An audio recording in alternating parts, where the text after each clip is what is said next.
আসসালামু আলাইকুম। আশা করি আপনারা সবাই ভালো আছেন। আপনারা সবাই জানেন বাংলাদেশের আজকে আমি এই মুহূর্তে যে সময় ভিডিওটা রেকর্ড করতেছি অলরেডি 11:50 বাজে। তো আপনারা সবাই জানেন বাংলাদেশ জাতীয়তাবাদী দল বিএনপি তারা সরকার গঠন করতেছে এবং আজকে শপথ বাক্য পাঠ করতেছে। ডক্টর মোহাম্মদ ইউনূস স্যার আপনারা জানেন শান্তিতে নোবেল বিজয়ী। উনি এই 1.5 বছর অন্তর্বর্তী সরকারের প্রধান ছিলেন।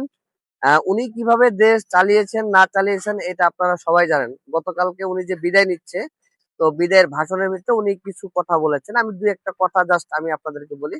সেটা উনি বলেছেন যে উনাদের চেষ্টার কোনো কমতি ছিল না। উনারা চেষ্টা করেছেন দুর্নীতিমুক্ত দেশ গড়ার এবং উনারা চেষ্টা করেছেন অপরাধ মুক্ত দেশ গড়ার। যতটুকু পেরেছেন উনারা করেছেন। তবে উনাদের এই সরকারকে নিয়ে বহুত আলোচনা সমালোচনা আছে। হয়তোবা উনাদের সরকারের একটা পক্ষ চেয়েছে ভালো কিছু করতে, অন্য একটা পক্ষ হয়তোবা চেয়েছে এটার সমর্থন না দিতে। তো যাই হোক, ওনারা চেষ্টা করেছেন। হয়তো জনগণের কাছে তার ভালো সাইডটা ভালো হিসেবেই নেওয়া উচিত বা আপনার পজিটিভ সাইডটা পজিটিভ নেওয়া উচিত এবং যেটা আপনার নেগেটিভ মনে হয়েছে ওটা আপনি নেগেটিভ ভাবেই জানাইতে পারেন বা মন্তব্য করতে পারেন। উনি কিন্তু স্পেস দিয়ে দিয়েছেন আপনাদের।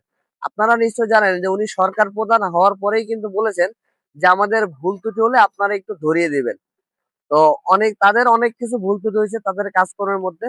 তো সেটা নিয়ে মানুষ একদম ফ্রিডম মানে আপনার যে স্বাধীন দেশ, স্বাধীনভাবে কথা বলার যে অধিকার সেটা কিন্তু উনি সরকারে আসার পরেই কিন্তু উনি দিয়ে দিয়েছেন সাধারণ মানুষদেরকে যে আমাদের ভুল ত্রুটি হলে আপনারা বলবেন। তো উনার সরকার বিদায় নিচ্ছে, ডক্টর মোহাম্মদ ইউনূস স্যারের সরকার বিদায় নিয়ে নিল এবং আজকে আপনারা জানেন বিএনপি সরকার তারা দীর্ঘ প্রায় 20 বছর পরে কিন্তু সরকার গঠন করতে যাচ্ছেন। আপনারা যারা জানেন 2001 সালে বিএনপি জামাত জোট সরকার গঠন করছিল এবং তারপরে 2008 সালে যে নির্বাচন হয় তত্ত্বাবধায়ক সরকারের সময়, তখন ছিলেন হচ্ছে আপনার ফখরুদ্দিন মঈনুদ্দিন। তো তাদের আমলে ওই সময় নির্বাচন হয়। তো তারপরে কিন্তু আওয়ামী লীগ সরকার ক্ষমতায় আসে। আওয়ামী লীগ সরকার ক্ষমতায় আসার পরে তারা কিন্তু একটা পর্যায়ে স্বৈর শাসক হয়ে ওঠে। তো আমাদের দেশের সাধারণ মানুষ তারা এখন চাচ্ছে যে ভবিষ্যতে এরকম কোন সরকার যেন স্বৈর সরকার না হয়ে ওঠে।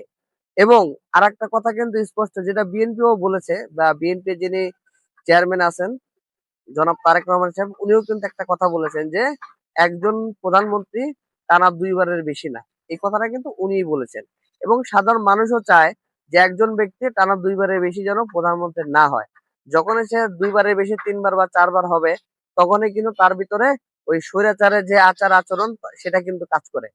তো তারাও চায় যে এই ধরনের ভবিষ্যতে যেন না হয়।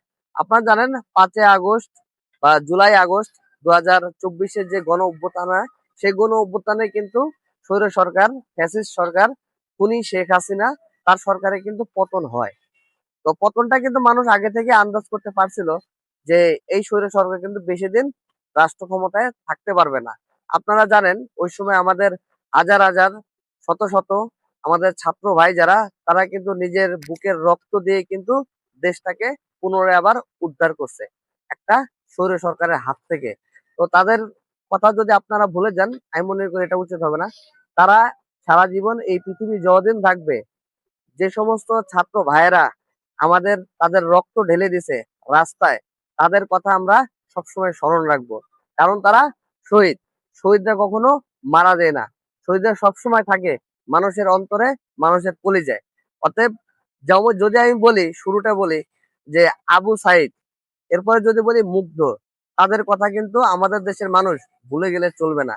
কারণ তারাই হচ্ছে আমাদের নায়ক ওই আন্দোলনের। তাদের কারণেই কিন্তু আমরা এখন বাক স্বাধীনতা পেয়েছি।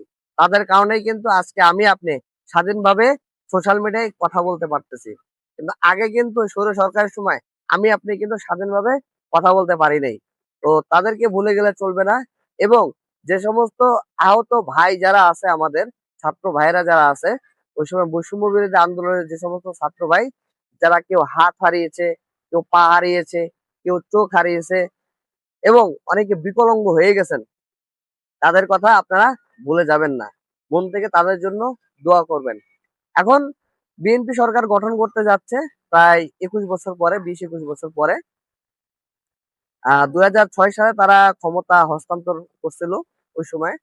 তো প্রায় 20-21 বছর হয়ে যাবে। তো তারপরে তারা এই সরকার গঠন করতে যাচ্ছে এবং মজার বিষয় হচ্ছে আপনারা নিশ্চয়ই জানেন যে 90 যে স্বৈরাচার ছিলেন, 90-তে যার পতন হয়েছিল জাতীয় পার্টির এবং হুসাইন মোহাম্মদ এরশাদের পতনের পরে বাংলাদেশ কিন্তু আর কখনো পুরুষ শাসক পায় নাই।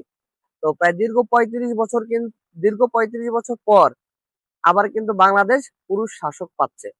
অতএব আপনারা অনেকে আলোচনা সমালোচনা করতে পারেন যে তারেক রহমান সাহেব কি পারবেন কিনা বা উনি কতটুকু পারবেন। দেখেন, আমি এখন পর্যন্ত উনার সম্পর্কে কোনো মন্তব্য, ভালো মন্তব্য বা খারাপ মন্তব্য করতে চাই না। কারণ এটা এই উনার প্রথম নির্বাচনে অংশগ্রহণ এবং এমপি হওয়া এবং প্রধানমন্ত্রী হওয়া। এটা উনার জীবনের প্রথম। যেহেতু ওনারা প্রথম, আমি মনে করি বিরোধী দল যারা থাকবে, আপনারা নিশ্চয় দেখেছেন গত 2 দিন আগেও জামাতের আমিরের সাথে তারা বৈঠক করেছে জনাব তারেক রহমান সাহেব, এবং নাহিদ ইসলামের সাথে বৈঠক করেছেন চরমনায় যে পীর জনাব ফজলুল করিম সাহেব, তার সাথেও কিন্তু ওনারা বৈঠক করেছেন। তো সবার কাছ থেকে কিন্তু তারেক রহমান একটা সহযোগিতা চেয়েছে যে আমরা গঠনমূলক রাজনীতি করব, আমরা কাদা ছোড়াছুড়ি করব না। হিংসাত্মকমূলক যে রাজনীতি আমাদের দেশে যে কালচারটা তৈরি করে দিয়ে গেছিল আওয়ামী লীগ শাসনামলে, তো ওইটা আমরা করব না। এটা তার একটা পজিটিভ সাইড। উনি চেয়েছে গঠনমূলক রাজনীতি করবে, আপনি সমালোচনা করবেন সেটা গঠনমূলক, কিন্তু পার্সোনাল অ্যাটাক করে কোনো কথা আপনারা বলবেন না। এবং উভয় পক্ষের যারা সরকার দলে থাকবে এবং বিরোধী দল থাকবে তাদের মধ্যে আলোচনা হবে, সমালোচনা হবে, বৈঠক হবে, কিন্তু সেটা গঠনমূলক, কাদা ছোড়াছুড়ি যেন না হয়। তো যেহেতু তারেক রহমান সাহেব আপনারা সরকার গঠন করতেছেন, সরকারের প্রধান হচ্ছেন, তো আমরা দেখার অপেক্ষা রইলাম এই নতুন বাংলাদেশে ওনার সরকার অর্থাৎ বিএনপি সরকার আমাদের জন্য কিছু নতুনত্ব আনতে পারেন কিনা। একজন সাধারণ নাগরিক হিসেবে আমি এতটুকুই বলতে চাই, আমরা শুধু দেখার অপেক্ষা রইলাম। কারণ যদি আমি শুরু থেকে বলি, একদম শুরু থেকে শহীদ প্রেসিডেন্ট জিয়াউর রহমান এবং তার অর্ধাঙ্গিনী বেগম খালেদা জিয়া, তারা দুজনই রাষ্ট্র ক্ষমতায় ছিলেন, তারা দেশ শাসন করেছেন এবং তাদেরকে কি পরিমাণে সাধারণ মানুষ ভালোবাসে সেটা আপনারা সবাই জানেন। তো তাদের সুযোগ্য সন্তান জনাব তারেক রহমান সাহেব এই দেশের মানুষের জন্য কতটুকু করতে পারেন সেটা এখন দেখার বিষয়। তো আমরা সেই অপেক্ষায় রইলাম, ভালো কিছু পাওয়ার জন্য আমরা আশায় আছি বা অপেক্ষায় থাকলাম। তো দেখা যাক কি হয়। সবাই ভালো থাকবেন। আর বিএনপির জন্য জানাই শুভকামনা, তারা সরকার গঠন করতেছে, আপনারা দেশের ভালো কিছু করবেন, এতটুকু প্রত্যাশা আপনাদের উপরে আছে আমাদের জনগণের। তো সবাই ভালো থাকবেন। আল্লাহ হাফেজ।